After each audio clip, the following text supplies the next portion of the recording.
दिल्ली दहलाने की साजिश, भारत के दुश्मनों ने खेला सबसे बड़ा दांव, लाल किले पर हमला। लेकिन इस बार हिल गई खाड़ी देशों की सल्तनत, सऊदी अरब, यूएई, ईरान। भारत के साथ क्यों खड़े हुए इस्लामिक बाहुबली?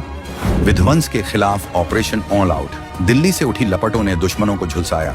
लाल किले के पास एक भीड़भाड़ वाले इलाके में हुआ एक जोरदार धमाका, एक ऐसी कायराना हरकत जिसका मकसद था भारत की राजधानी को दहलाना, भारत के स्वाभिमान को चुनौती देना और देश में अस्थिरता का माहौल पैदा करना। जैसे ही ये खबर फैली, देश में गुस्सा था, पीड़ा थी, लेकिन इस बार कुछ ऐसा हुआ जिसने दुश्मनों के होश उड़ा दिए।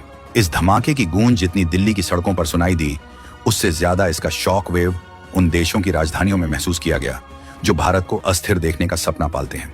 इस बार भारत को अलग थलग करने का खेल उल्टा पड़ गया।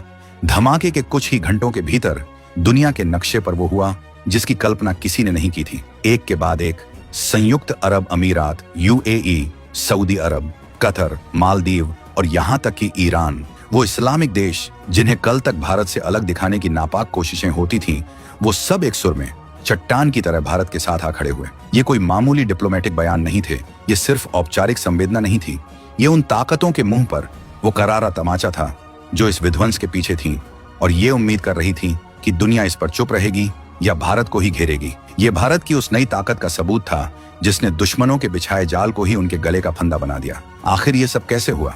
खाड़ी के ये शेख जो कल तक हमारे दुश्मन देश के सबसे बड़े मददगार माने जाते थे, वो आज भारत के दोस्त कैसे बन गए? क्या ये सिर्फ एक औपचारिक बयान है या इसके पीछे छिपा है 2025 के भारत का वो कूटनीतिक ब्रह्मास्त्र जिसने दुनिया के सारे समीकरण बदल दिए हैं? इन सारे सवालों के जवाब हम आपको इस वीडियो में आगे देने वाले हैं, तो बने रहिएगा वीडियो पर और इस संबंध में आपके जो भी विचार हों कमेंट में लिखकर जरूर बताइएगा।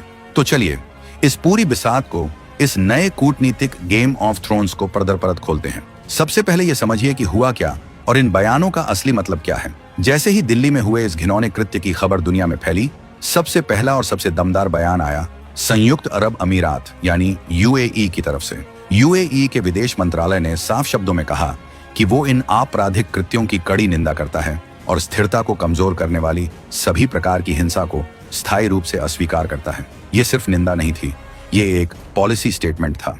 यूएई आज मध्य पूर्व का सबसे बड़ा इकोनॉमिक और स्ट्रेटेजिक हब है। उसका भारत के साथ खड़ा होना मतलब उन ताकतों को सीधी चेतावनी देना कि अब तुम्हारा खेल नहीं चलेगा। यूएई ने न सिर्फ पीड़ितों के परिवारों बल्कि भारत सरकार और जनता के प्रति गहरी संवेदना जताई। ये दिखाता है कि यूएई इस लड़ाई में भारत को 1 इंच भी अकेला नहीं छोड़ना चाहता। लेकिन खेल अभी शुरू हुआ था। यूएई के तुरंत बाद मैदान में उतरा इस्लामिक दुनिया का सबसे बड़ा बाहुबली सऊदी अरब। नई दिल्ली में सऊदी दूतावास ने बयान जारी किया कि किंगडम दोस्त भारत के प्रति गहरी संवेदना व्यक्त करता है। यहाँ दोस्त शब्द पर गौर कीजिए। ये वही सऊदी अरब है जिस पर कभी भारत के दुश्मनों को पालने पोसने के आरोप लगते थे। आज वही सऊदी अरब भारत को अपना दोस्त कह रहा है और भारत की सुरक्षा की कामना कर रहा है। ये दिखाता है कि पिछले कुछ सालों में भारत की कूटनीति ने कितनी गहरी जड़ें जमा ली हैं। सऊदी का समर्थन मतलब इस्लामिक दुनिया के एक बड़े हिस्से का समर्थन, जिसने उन ताकतों की कमर तोड़ दी जो इस घिनौनी हरकत को कोई और रंग देने की फिराक में थे। कहानी में असली रोमांच तो तब आया जब इस खेल में ईरान की एंट्री हुई। ईरान जो शिया दुनिया का सबसे बड़ा पावर हाउस है और जिसके साथ सऊदी अरब के अपने मतभेद रहे हैं, लेकिन भारत के मुद्दे पर ईरान भी सऊदी अरब और यूएई के सुर में सुर मिलाता दिखा। नई दिल्ली में ईरानी दूतावास ने इस घटना पर गहरा दुख व्यक्त किया और पीड़ितों के परिवारों के प्रति हार्दिक संवेदना जताई। ये इसलिए महत्वपूर्ण है क्योंकि ये दिखाता है कि भारत ने अपनी विश्व बंधु और इंडिया फर्स्ट की नीति के दम पर उन देशों को भी एक मंच पर ला दिया है जो आपस में दुश्मन माने जाते हैं। भारत आज सऊदी अरब का भी दोस्त है और ईरान का भी। ये भारत की वो बैलेंसिंग पावर है जिसने दुश्मनों को पूरी तरह से उलझा कर रख दिया है। लिस्ट यहीं खत्म नहीं होती। कतर, जिसके साथ भी भारत के रिश्ते बेहद मजबूत हुए हैं, उसने इस कायराना हरकत की निंदा की।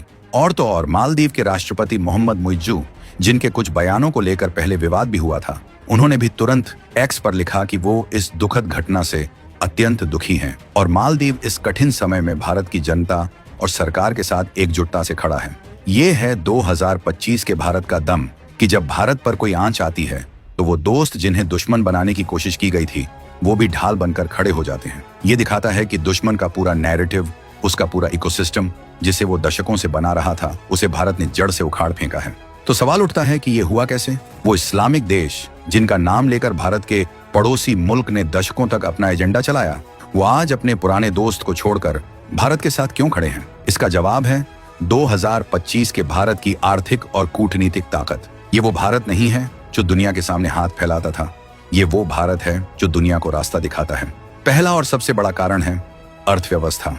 आज भारत दुनिया की तीसरी सबसे बड़ी इकोनॉमी बनने की दहलीज पर खड़ा है। सऊदी अरब हो या यूएई, इन देशों का भविष्य भारत के साथ जुड़ा है। यूएई के लिए भारत सबसे बड़े व्यापारिक भागीदारों में से एक है। सऊदी अरब अपने विजन 2030 के लिए भारत की ओर देख रहा है, जहां उसे टेक्नोलॉजी, इन्वेस्टमेंट और एक बहुत बड़ा बाजार चाहिए। इन देशों को पता है कि उनका खरबों डॉलर का निवेश, उनकी फूड सिक्योरिटी, अनाज की जरूरतें और उनका अपना भविष्य एक स्थिर और मजबूत भारत पर टिका है। अगर भारत अस्थिर होता है तो उसका सबसे बड़ा नुकसान इन खाड़ी देशों को भी होगा। उन्होंने विचारधारा की जगह विकास को चुना है और विकास का दूसरा नाम आज भारत है। दूसरा बड़ा कारण है रणनीतिक साझेदारी। भारत ने पिछले एक दशक में, खासकर प्रधानमंत्री मोदी के नेतृत्व में, इन देशों के साथ पर्सनल और स्ट्रेटेजिक रिश्ते बनाए हैं। ये रिश्ते अब सिर्फ तेल खरीदने बेचने तक सीमित नहीं हैं। भारत और यूएई मिलकर IMEC, India middle east Europe corridor जैसा गेम चेंजर प्रोजेक्ट बना रहे हैं। I2U2, India, Israel, UAE, USA जैसा गठबंधन बना है। ये देश समझ चुके हैं कि 21वीं सदी की असली लड़ाई स्थिरता और समृद्धि की है, न कि उस पुरानी सड़ी गली विचारधारा की जिसे भारत का दुश्मन देश आज भी ढो रहा है। और तीसरा और सबसे मार्ग कारण है भारत की एंटी टेरर डिप्लोमेसी। भारत ने दुनिया के हर मंच से, चाहे वो UN हो, G20 हो या SCO, ये बात दुनिया के दिमाग में बैठा दी है कि अच्छा और बुरा विध्वंस नहीं होता। जो हिंसा फैलाएगा वो पूरी मानवता का दुश्मन है। और सबसे बड़ी बात, भारत ने इन खाड़ी देशों को यह समझाने में कामयाबी हासिल की है कि जो ताकतें आज भारत को निशाना बना रही हैं, वही ताकतें कल उन्हें भी अस्थिर करेंगी। यूएई और सऊदी अरब खुद भी कट्टरपंथ और अस्थिरता से लड़ रहे हैं। वो समझ चुके हैं कि उनका असली दुश्मन भारत नहीं, बल्कि वो सोच है जो बंदूक और धमाकों के दम पर दुनिया चलाना चाहती है। भारत ने दुनिया के सामने सबूत रखे हैं कि कैसे हमारा पड़ोसी मुल्क ही इन सभी समस्याओं की जड़ है। नतीजा, आज जब दिल्ली में ये कायराना हरकत हुई तो पूरी इस्लामिक दुनिया ने भारत के दुश्मन को पहचानने में 1 सेकंड की भी देरी नहीं लगाई। उन्होंने तुरंत भारत का पक्ष लिया और दुश्मन देश को कूटनीतिक तौर पर अछूत बनाकर छोड़ दिया। ये भारत की वो कूटनीतिक सर्जिकल स्ट्राइक है जिसने दुश्मन के उस नैरेटिव के किले को ध्वस्त कर दिया है जिसे वो 70 सालों से खड़ा कर रहा था। उसने सोचा था कि वो भारत को इस्लामिक दुनिया में अकेला कर देगा, लेकिन भारत की विश्व बंधु नीति ने उसे ही पूरी दुनिया में अकेला कर दिया है। तो इस पूरी कहानी का सार क्या है? ये सिर्फ एक घटना पर आए कुछ बयान नहीं है। ये एक नए जियोपॉलिटिकल अलाइनमेंट का ऐलान है। ये इस बात की घोषणा है कि भारत अब दुनिया की रूल मेकिंग टेबल पर बैठ चुका है। ये उस पड़ोसी मुल्क के ताबूत में आखिरी कील है जिसकी पूरी विदेश नीति सिर्फ भारत विरोध और कट्टरपंथ पर टिकी थी। आज उसके हाथ खाली हैं, न उसके पास पैसा है न दुनिया का साथ। दूसरी तरफ भारत अपने दुश्मनों को उनकी ही मांद में घेर रहा है। ये धमाका भारत को तोड़ने के लिए किया गया था, लेकिन इसने भारत को दुनिया के साथ और भी मजबूती से जोड़ दिया है।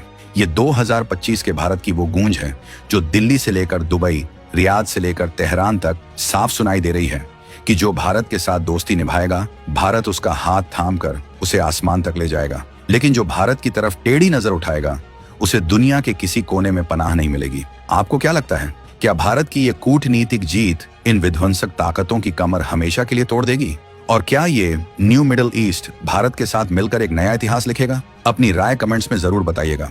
और रुकिए, अगले वीडियो में हम खुलासा करेंगे कि कैसे इस धमाके के 24 घंटे के भीतर भारत की खुफिया एजेंसियों ने ऑपरेशन चक्रव्यूह लॉन्च कर दिया और कैसे सऊदी और यूएई की इंटेलिजेंस एजेंसियां अब भारत के साथ मिलकर पर्दे के पीछे उन आकाओं तक पहुंच रही हैं जिनकी जड़ें आप सोच भी नहीं सकते। उस रोंगटे खड़े कर देने वाली कहानी को जानने के लिए हमारे चैनल को सब्सक्राइब करना बिल्कुल मत भूलिएगा। जय हिंद।